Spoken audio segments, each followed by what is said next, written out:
Happy third week of the Omer. Welcome to my art studio. Incredibly messy but very fun, and terrible lighting. If you've been watching and partaking in this practice with me, I hope you've been enjoying the journey so far. The videos are now up on the Bethel Facebook page, and I'm adding some thoughts and observations during the week. I'd welcome your questions, your insights, sharing your process, what you've taken on, etc. If we're walking from Egypt to Sinai together, let's share with one another. Anywho, I want to clarify a few things from the past weeks. First of all, bitachon, trust in God. We each have a different belief in God. Mine stems from the idea of the Hasidic notion of each of us having a holy shard, a piece of God within us. I believe that when I pray, I'm praying to that peace within me, mostly for strength and courage for myself and others. So when I think of bitachon, it's about quieting my mind enough to really listen deeply to that still, small voice inside and believing in the power of that holy spark. My back gets a bit straighter, and I feel a bit more ready to walk in the world with more holiness. Second, in terms of ometz lev, courage, I use the words worry and fear, which in reflection feel a bit too strong for the daily work we're doing. I've discovered that struggle resonates with me better. We all struggle with something, and it's about confronting those struggles with courage.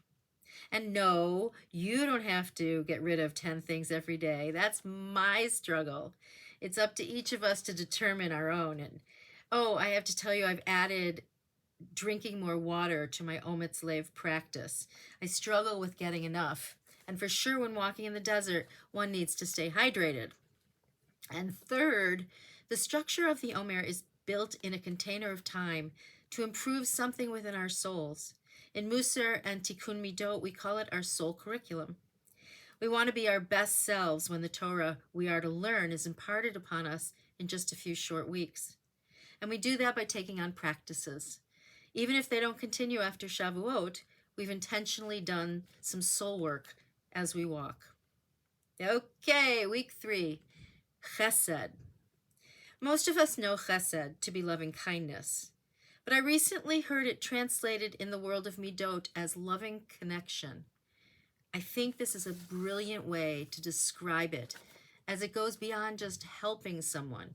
It's more about a presence, an acknowledgement of humanity versus just an action. Smiling at someone could be an act of Chesed. It's connecting on a human level. Equal human level, no have and have-nots. My kids are really into this Facebook group called Buy Nothing. People post things they no longer want. I even saw half of a cake. And people write back if they are interested. If there is more than one person interested, there is basically a raffle or decision made based on perceived need. People are so polite. They thank each other and say how grateful they are for the gift. They call these gifts. We needed a baby monitor for my mother-in-law, and within a day we had one.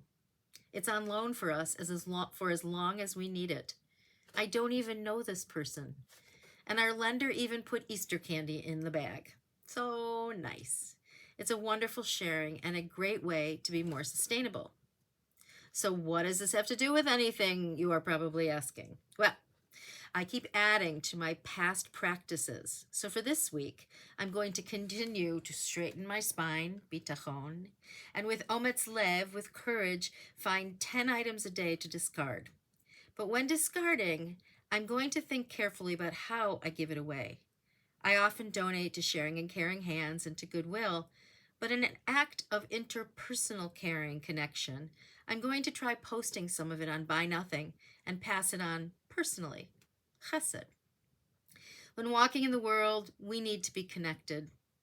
What might you do this week to strengthen your chesed, your loving connection muscle? Saddle up and connect. See you next week.